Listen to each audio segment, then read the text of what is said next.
Hoje é o encerramento da série de pregações no Sermão do Monte. Hoje a gente vai ver o finalzinho dessa pregação de Jesus. E eu convido para que você abra a sua Bíblia, Mateus capítulo 7. Nós vamos ler a partir do versículo 21. Mateus capítulo 7, a partir do versículo 21.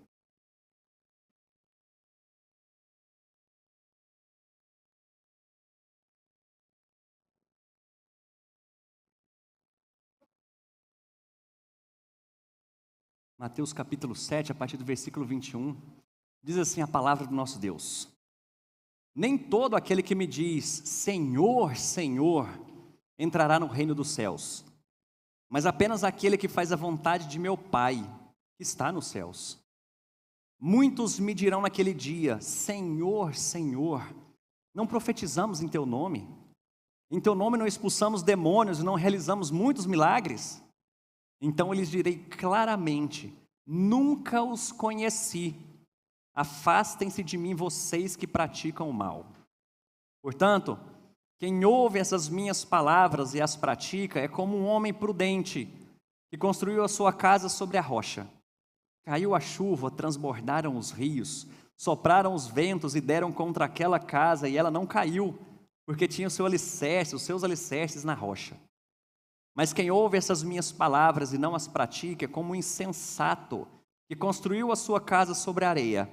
Caiu a chuva, transbordaram os rios, sopraram os ventos e deram contra aquela casa e ela caiu. E foi grande a sua queda.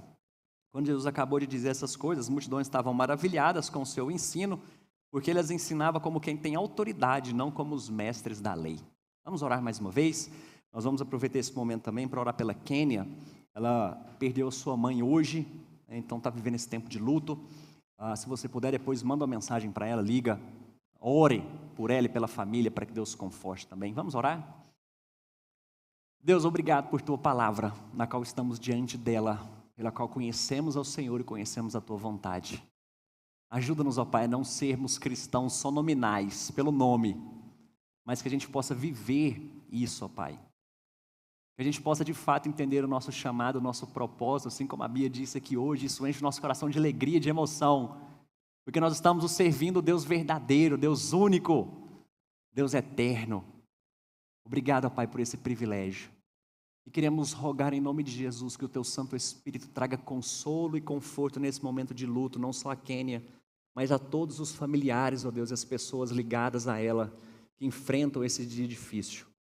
Em nome de Jesus, ó Pai, que também isso sirva para que eles pensem a respeito da eternidade e que vale a pena servir ao Senhor, porque a nossa esperança não está aqui nessa terra, nesse mundo, mas a nossa esperança está na eternidade juntos com o Senhor. Nós oramos assim em nome de Jesus. Amém. Certa vez eu ouvi uma frase de alguém que falou que é muito verdade, que diz, quase é igual a nada. Quase é igual a nada. Quase fez um gol. Não fez um gol. Eu quase comprei um carro. Eu comprei o carro? Eu quase entrei no céu. Você entrou.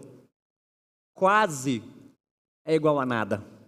E esse texto vai mostrar para nós aqui, o maneira de Jesus ensinando, encerrando aqui o Sermão do Monte, da montanha, falando para nós de um quase cristão, alguém que quase entrou no reino dos céus, mas quase é igual a nada. E o meu desejo nessa noite é que a gente aprenda que ser quase cristão é igual a nada, mas que a gente possa de fato viver isso, que a gente compreenda o que é ser filho de Deus e que a gente viva como um cristão verdadeiro. Só para a gente entender um pouquinho melhor aqui, por que Jesus chegou nesse ponto aqui, falando a respeito de pessoas que... E é um texto muito difícil para a gente ter que ler e encarar a realidade desse texto. Porque ele não está falando de qualquer pessoa que não entrará no reino dos céus, mas gente que diz Senhor, Senhor. Gente que entendia quem era Jesus, mas que no final das contas era uma fé muito falsa, muito fraca. Uma fé que não era legítima e que não tornou capaz de poder entrar no reino dos céus. E um pouquinho antes disso daqui, já no finalzinho, né, porque a gente entra no capítulo 7, que está terminando isso daqui. Nós vemos as palavras finais de Jesus nesse sermão. E ele então fala a respeito de dois caminhos. Fala, existe um caminho que é largo, mas que leva à perdição. Esse caminho é bom, ele é fácil. É tranquilo de você percorrê-lo. É só você seguir o seu coração. É só você seguir os seus desejos, a maneira como você quer viver sem ninguém, sem um Deus para ter que te dar ordem e colocar limites na sua vida. Vive. Esse caminho é bom, largo, mas ele leva à perdição. Mas se de fato você quer entrar no reino dos céus, existe um outro caminho, e é um caminho estreito. É um caminho difícil. É um caminho que não é simples da gente percorrer. E para dificultar ainda mais, tem gente que vem para enganar a nossa fé. Tem gente que vem para ensinar coisa errada, para que você ache que está no caminho, ache que você de fato vai entrar no reino dos céus. Mas quando chegar aquele dia que Jesus, o próprio Jesus está dizendo, aquele dia é o dia que ele voltar para julgar a todos, em que todos reconhecerão e se prostrarão diante dele. Ele está falando muitos ou alguns, que inclusive confessam que Jesus é Senhor, não vão entrar. Mas como que a gente pode então, diante dessas palavras duras, difíceis da gente entender, como que nós podemos entender que a nossa fé de fato é legítima? Que naquele dia o Senhor não vai falar, aparta de mim, sai fora daqui de perto de mim, mas Ele vai falar, filho bom e fiel, vem cá, entra no meu reino. A gente pode ter certeza disso? Claro que pode, porque é o próprio Senhor Jesus que está trazendo essas palavras para nós. Então, o que vem Jesus dizer aqui a respeito dessa fé verdadeira que distingue, que separa, né, que diferencia os crentes autênticos dos falsos? Em primeiro lugar, que a gente pode ver aí, em primeiro lugar, por gentileza, passa o slide. A verdadeira fé é mais do que um professar a Cristo. Olha o que o texto diz para nós: nem todo aquele que diz Senhor, Senhor, entrará no reino dos céus. Coloquei uma citação aqui desse pastor que diz: todos os verdadeiros cristãos dizem Senhor, Senhor, mas nem todos que dizem isso são verdadeiros cristãos. A ortodoxia intelectual, essa ortodoxia intelectual tem a ver com doutrina, a gente conhecer bem de Bíblia. Essa ortodoxia intelectual não indica fé salvadora. Você pode estar absolutamente correto em sua crença sobre a natureza e pessoa de Cristo, a sua expiação substitutiva, ele morrer em nosso lugar, a sua ressurreição, o seu retorno. Você pode até mesmo ter lutado contra hereges e ainda assim não ser verdadeiramente falso. Salvo, obrigado. Gente, mas qual que é o problema de alguém falar Senhor, Senhor? Existe algum problema nisso? Nenhum. Porque quando a gente olha para essas palavras, a gente vai encontrar aqui o próprio Senhor Jesus dizendo que para alguém poder de fato confessar, olhar para Jesus, e olha que é Jesus que está falando aqui, né? Vão estar diante dele. Alguém olhar para Jesus e falar Senhor, Senhor, a palavra que é usada aqui, para um dos nomes de Deus, que é Yahvé. A pessoa, ela tinha um certo respeito, ela tinha esse zelo por quem era Jesus, ele conhecia quem era esse Jesus. Ele ainda fala e usa palavras aqui, reconhecendo não só quem ele era, mas a autoridade desse Jesus. Então o fato dele falar isso daqui não é o problema. Mas qual que é o grande problema então que nós estamos falando aqui? Lembra que no Sermão do Monte e nas últimas pregações aqui nós vimos isso, que Jesus não estava simplesmente interessado naquilo que é exterior, apesar disso ser importante, mas em que Jesus estava interessado? No coração. Então era alguém que falava essas palavras, mas eram só palavras proferidas. Era gente que, quando o autor diz dessa ortodoxia intelectual, é gente que conseguia pensar e na sua mente estava muito claro quem era Jesus, mas essas palavras não desciam para o coração, isso não causava transformação. Era gente que ele está dizendo aqui, lá no finalzinho que eu li essas palavras, ele ensinava e as pessoas ficaram admiradas porque ele tinha autoridade, não era como os mestres da lei. Gente que era só fingimento. Gente que por fora, rapaz, lembra que no último domingo nós falamos sobre isso, gente que orava alto, nas sinagogas, nas esquinas. Era gente que ia dar esmola e falava, estou dando aqui, hein? Gente que jejuava e andava arrastando pela cidade para as pessoas perguntarem: o que está acontecendo? É porque eu estou jejuando, eu sou muito crente. Jesus está falando, Se você vai orar, ora em secreto. Se você vai dar a sua mão direita, não saiba nem o que a sua esquerda está fazendo, ao contrário, a sua mão esquerda não sabe nem o que a direita está fazendo. Você vai jejuar? Lava essa cara, põe um sorriso aí, porque o teu Pai secreto vê e Ele te recompensará. Então não são todos esses que dizem e proferem essas palavras Senhor, Senhor, até entendendo quem Ele é. Nós não estamos falando de gente aqui que odiava Jesus. Nós estamos falando de gente aqui que conhecia de fato quem é Jesus. E Ele diz então, se isso é da boca para fora, você quase acertou. Mas Ele continua ainda dizendo para nós que essa fé verdadeira é mais do que só professar. Mas Ele diz para nós em segundo lugar, a verdadeira fé é mais do que um ministério aparentemente bem sucedido. E o texto diz para nós então, muitos me dirão naquele dia, Senhor, Senhor, olha só essa história. Quem está falando com Jesus no dia do juízo? Não profetizamos nós em teu nome? Em teu nome não expulsamos demônios e não realizamos muitos milagres? Gente, ele não está falando com pessoas igual a mim, talvez com a maioria de nós aqui. Ele falou, Gustavo, o que você fez lá? Eu falei, nossa, eu nunca fiz um milagre. Eu nunca... Mas ele está falando com gente que nós profetizamos no teu nome. Nós fizemos milagres. E Jesus está dizendo, nem conheço vocês. Não sei nem quem vocês são. E olha só que o ponto aqui, Jesus não está colocando à prova ou no teste se esses milagres eram verdadeiros ou falsos. E o ponto aqui não é se esses milagres, por exemplo, que a gente vê hoje, eles de fato são legítimos, são verdadeiros, são falsos, se é pelo poder de Deus, se é pelo demônio. O que está acontecendo? Jesus nem entra nesse mérito. Porque isso para ele... Que lembra? O que Jesus está interessado? É no seu coração. E não que essas coisas, gente, sejam erradas, tá bom? Essas coisas que acontecem, ele está falando de gente profetizando, gente expulsando demônio, realizando muitos milagres. Mas olha só como a Bíblia traz exemplos para nós de pessoas que viveram assim de fato, e que no final, qual foi o destino deles? O primeiro exemplo lá de Judas, Mateus capítulo 10, vai falar que Jesus preparou e deu autoridade para todos os discípulos, para os 12 que ele chamou. Quem fazia parte dos 12? Judas. Ele profetizava no nome de Deus, ele fazia milagres no nome de Cristo, ele andou com Jesus Cristo, foi preparado, tinha autoridade, porque é isso que o texto diz para nós. Mas lá em João, capítulo 6, lá nesses versículos aí para frente, agora Jesus está dizendo, diante de uma mesa, ele fala, um de vocês vai me trair, um de vocês é o enganador. E a palavra que ele usa ali para enganador é, um de vocês é o diabo.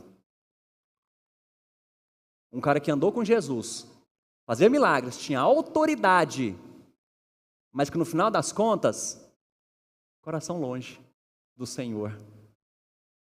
Outro exemplo que a gente vê, números 22 e 23, né, que são exemplos para nós de gente que foi usada por Jesus, usada por Deus, mas isso não significava que pertencia ao reino, porque o capítulo 22 vai falar de uma mula, e o 23 de Balaão, porque Deus chamou Balaão, e Balaão, ele era servo de Baal, que era um falso deus da época de Israel, um falso deus, ele servia Baal.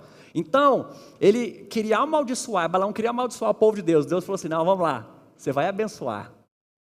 Você é servo de Baal, mas eu vou te usar como meu servo. E aí vem toda uma história muito interessante, números 22, porque ele está indo numa mula, Deus chateado, porque ele está nesse caminho que ele não deveria ter ido. A mula vê um anjo do Senhor, isso é descrito lá no texto, viu? Ele vê um anjo do Senhor com uma espada, e a mula trava. E Balaão o que faz? Vara. E aí conta que, né, aquela luta, ele ainda vai, a mula pela segunda vez vê o anjo do Senhor com uma espada. A mula vai perto de uma parede, inclusive parece que até esmaga o pé de Balaão. Ele fica mais nervoso ainda, e ó, taca. Ele anda mais um pouco, o que a mula vê pela terceira vez? O anjo do Senhor com uma espada. Então a mula deita, fala que deita embaixo de Balaão, e ó, chicote come. Aí o que acontece? A mula fala, por que você está me batendo? Por 3 vezes eu estou tentando te parar aqui e você está me batendo? E o interessante não é que, assim, não é simplesmente a mula falar, porque já era uma loucura, né? Mas Balaão responde e conversa com essa mula. É outro mula, né? Antes de você correndo, ver um bicho falar comigo, uma mula falar comigo, então ele fala assim, mas é porque eu estou tentando e você está sendo cabeça dura. E a mula fala assim, é porque tem um anjo do Senhor aqui à frente, que está me impedindo de levar você e você não está vendo. Até que os olhos dele são revelados, ele vê o anjo do Senhor, ele se prostra, e fala, me desculpa, eu não tinha visto isso aqui, e, né, a coisa acontece. Aí no próximo capítulo vem Balaão proferir palavras e profetizar a favor do povo de Deus. Um profeta de Baal, Satanás. Mas significa que ele fazia parte do povo de Deus? E a gente tem Caifás também, né, que foi usado na crucificação de Jesus. E tem toda uma história também, não pertencia... ele reconheceu quem era Jesus, né? Mas foi usado lá para ser um instrumento na crucificação de Jesus, mas ele reconheceu quem era Jesus. E por fim as pedras, e aí é uma história também que vai nos narrar que se ninguém de nós clamarmos, as pedras clamarão. Não significa que faz parte do povo de Deus, que vai entrar no céu, vai ter pedra crente lá. Mas isso é só para te mostrar que nem sempre ministérios bem-sucedidos mostram que nós estamos falando com gente que pertence ao reino de Deus. E quando a gente fala desses ministérios, claro que às vezes ele dá um foco aqui um pouco maior para líderes e tudo mais, né? Mas vamos pegar isso de forma abrangente para nós. Que nem sempre a nossa vida bem-sucedida, e não só em ministério, mas em tudo que você faz, significa que você pertence a esse povo. O pessoal da música, nem sempre porque eles tocam aqui na frente, significa que eles são do povo de Deus. Nem sempre pastores que estão aqui à frente, realizando prodígios, falando de um ministério bem muito sucedido, maravilhoso, significa que eles fazem parte do reino de Deus. Portanto, não é só o professar, não é só o confessar Jesus, não é só o realizar e ter um ministério maravilhoso, tremendo, significa que faz parte do povo de Deus. E tem mais uma. Terceiro lugar, a verdadeira fé é mais do que frequentar a igreja, ouvir sermões e ler as escrituras. Agora isso aqui tem muito a ver conosco. Porque olha só o que o texto diz, portanto, quem ouve essas minhas palavras e as pratica, é como um homem prudente, que construiu sua casa sobre a rocha. Caiu a chuva, transbordará os rios, sopraram os ventos, deram contra a casa, e ela não caiu porque tinha alicerces. Mas quem ouve estas minhas palavras e não pratica, é como um insensato, que construiu a sua casa sobre a areia. Caiu a chuva, transbordaram os rios, sopraram os ventos e deram contra aquela casa, e ela caiu, e grande foi a sua queda. Só para a gente ter uma ideia do que Jesus está falando aqui, alguns outros exemplos bíblicos que nós temos aqui, de que frequentar a igreja, ouvir sermão, ler a escritura, não significa necessariamente que naquele dia do juízo você vai entrar no reino dos céus. Porque Tiago vai colocar uma coisa muito impressionante aqui, e nos ajuda, a carta de Tiago, né? Vai nos ajudar. Porque Jesus está dizendo, aquele que ouve as minhas palavras e não pratica, é como aquele cara insensato que constrói sua casa sobre areia. Ninguém quer isso, ninguém vai fazer isso. Mas aquele que ouve e pratica, agora ele tem forte fundamento. E aí então, o que Tiago vai escrever para nós aqui, certifiquem-se de viver a mensagem, Tiago capítulo 1, versículo 22, de viver a mensagem e não meramente ouvi-la. O fato de você frequentar uma igreja, o fato de você estar aqui ouvindo todos os domingos a mensagem, o fato às vezes até de você na sua casa, até se arriscar a ler uma Bíblia, orar, Jesus está dizendo, nem sempre aqueles que fazem isso vão entrar no reino dos céus. Porque lembra que Jesus está interessado? É no seu coração. Por Jesus, mas eu fui um bom frequentador de igreja. Eu estava lá, eu até ajudava nos ministérios. Jesus falando, nem te conheço. Parte de mim. Parece que vai ficando pesado, né? Eu falei, gente, mas eu já confessei Jesus. Eu até tenho um ministério bem encaminhado na igreja, eu trabalho, eu faço algumas coisas, sou dedicado. Eu nasci num lar evangélico, meus pais, meu pai, meu avô, tem uma mãe só construiu essa igreja, e agora eu estou dizendo que... Mas então o que precisa? Quem é que pode entrar no reino dos céus? Agora a história muda. Jesus agora não vem só falar a parte negativa de quem não vai entrar. Mas agora ele vem falar para nós. Herodes, que é o caso que nós temos ali de Marcos capítulo 6, ele até reconhecia a mensagem de João Batista. Ele gostava de ouvi-lo. Mas qual que foi o final dessa história? Por causa de uma promessa que ele fez para uma mulher, cortou a cabeça, em nome de Deus. Ele até ouvia, achava bom, mas no final das contas. Mas então vamos ver o lado positivo? Eu não quero que você fique pesado. Eu falei, Jesus, e agora? Que fé é essa que eu tenho?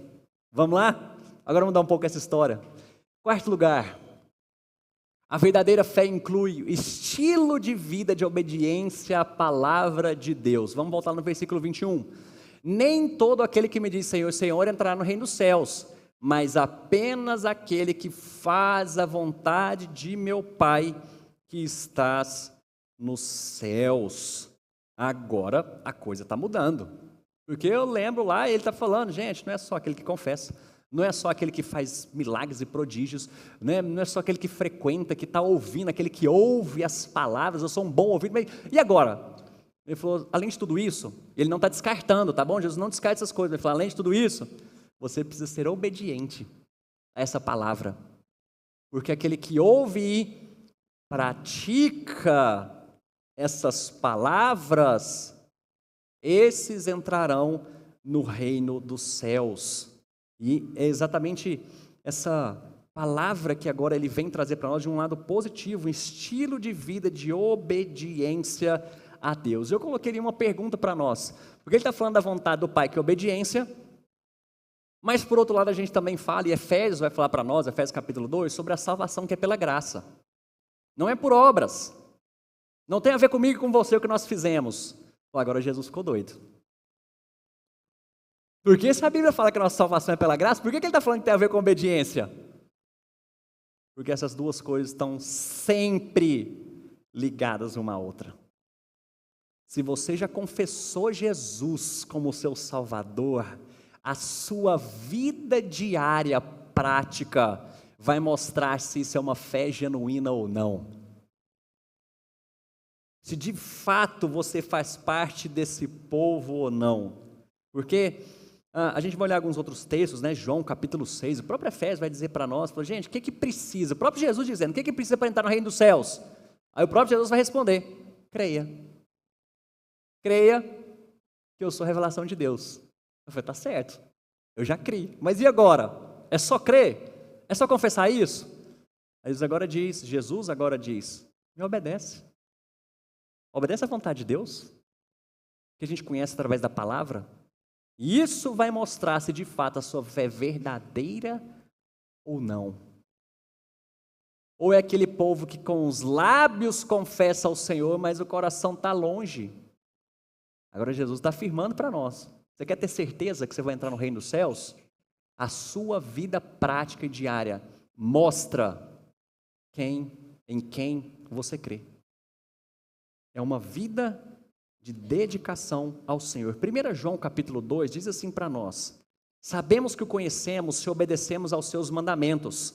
Aquele que diz, eu o conheço, mas não obedece aos seus mandamentos, é mentiroso e a verdade não está nele. Mas se alguém obedece à sua palavra, nele verdadeiramente o amor de Deus está aperfeiçoado. Dessa forma, sabemos que estamos nele. Aquele que afirma que permanece nele deve andar como ele andou.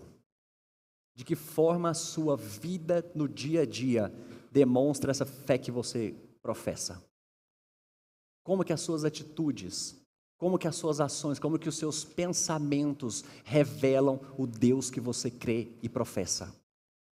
Quer ter certeza que sua fé é genuína? A sua vida vai demonstrar isso. Quem está falando não é só de boca para fora. Deus não está interessado só nas suas ações, o seu coração precisa estar ligado nele. E a gente faz isso por amor a Ele. Ele vem dar uma última informação para nós aqui. Quer ter certeza que sua fé é genuína? Quinto lugar, a fé verdadeira inclui um relacionamento crescente e permanente com Cristo. Versículo 23 diz, então lhes direi claramente, não os conheci, nunca conheci. Afastem-se de mim vocês que praticam o mal. E esse pratica o mal aí é uma palavra lá, praticantes da iniquidade, a desobediência, um estilo de vida. Jesus está dizendo, eu nunca conheci você, que faz parte, fala aí, faz prodígio, eu nunca te conheci. Mas agora quer ter certeza que você faz parte do povo de Deus, que sua fé é legítima? Se relaciona com Cristo. Vai andar com Cristo. E isso é completamente o contrário do que ele diz ali, esses praticantes do mal, que são praticantes da iniquidade. O tempo que nós temos aqui, quando Jesus coloca, é de algo que é contínuo. Contínuo, pratica o mal continuamente, de uma forma consciente. E lembre-se, um detalhe, isso aqui é diferente da gente ser pecador, tá bom? Porque todos nós somos pecadores. Todos nós falhamos, diariamente, inclusive. A gente erra, porque a gente não está nessa luta. Essa luta que nós temos da carne, lutando contra o Espírito de Deus que habita em nós, e às vezes a gente falha. Às vezes a gente alimenta muito mais a carne do que o Espírito na nossa vida. A gente se torna fraco para lutar contra o pecado, a gente erra.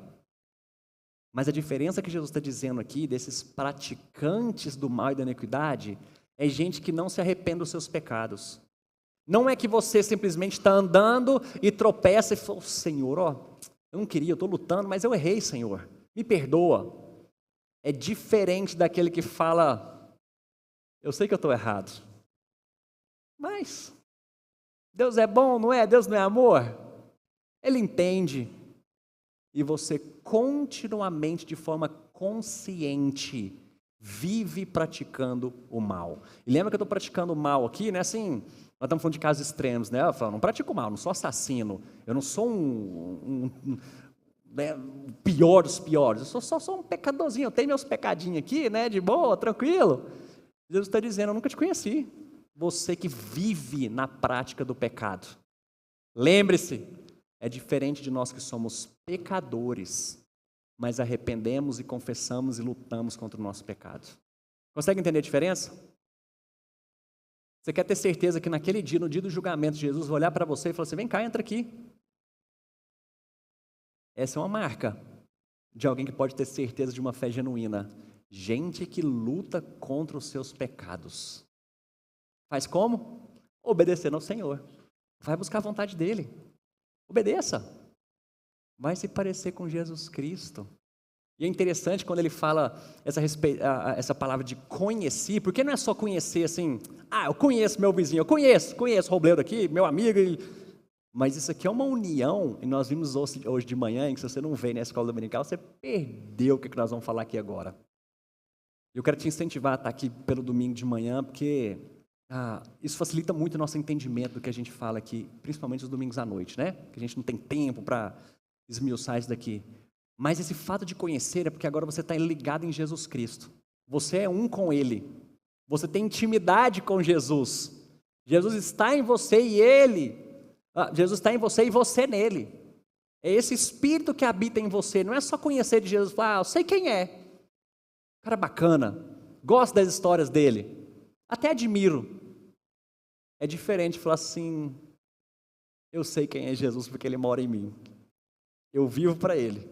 Eu amo. Eu me emociono, como a Bia fez aqui agora, porque vale a pena mais seguir esse Jesus.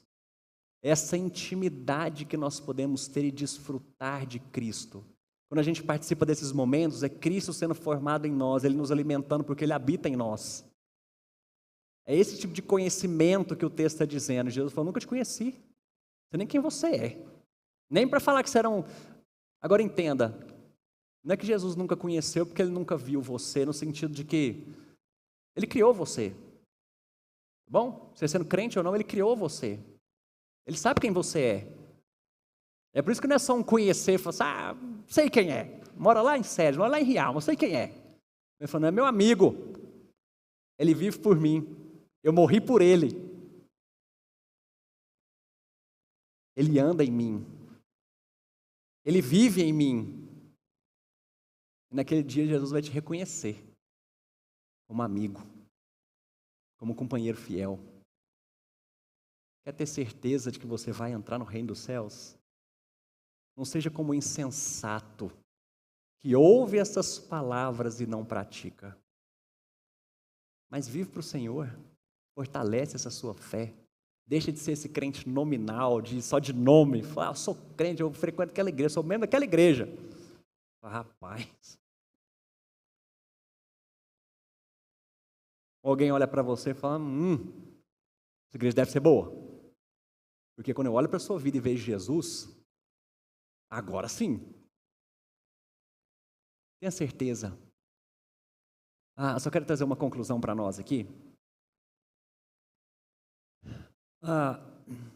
As duas categorias de auto-engano são mera profissão verbal e mero conhecimento intelectual. A primeira, descrita em Mateus 7, na primeira parte, envolve aqueles que dizem, mas não praticam.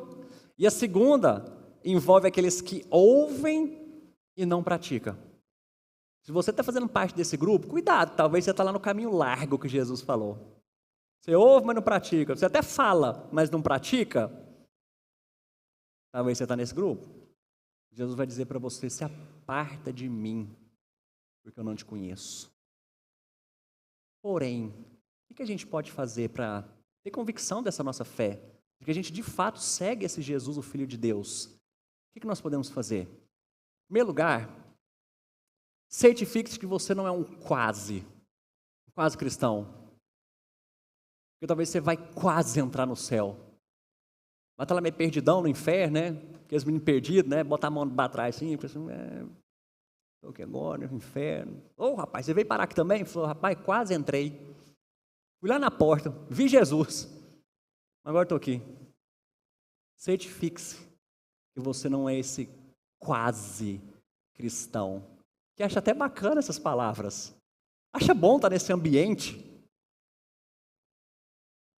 Mas de fato, você precisa crer que Jesus é o seu Salvador, no seu coração, e viver para Ele.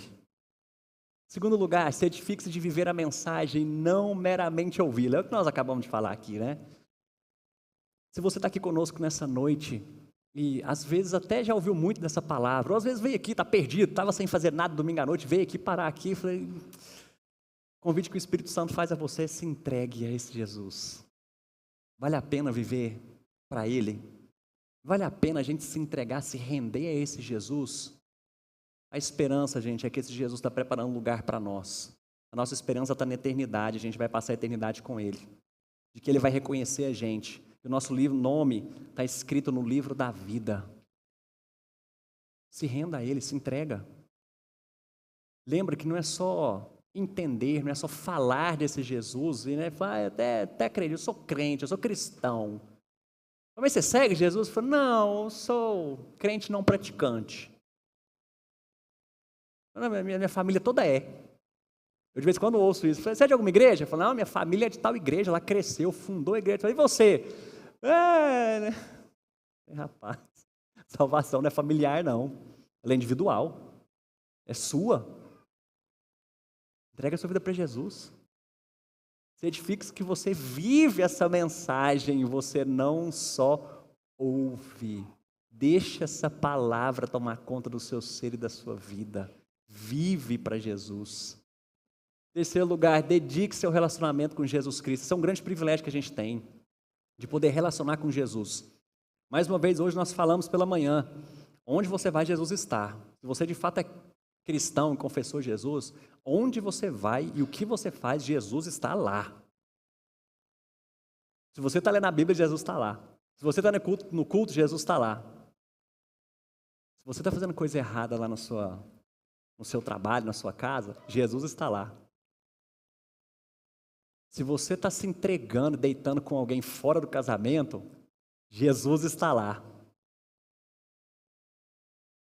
Mas certifique-se de que você tem buscado esse Senhor, que você vive para Ele, que você se relaciona com Ele, que Ele te conhece pelo nome e te trata como irmão.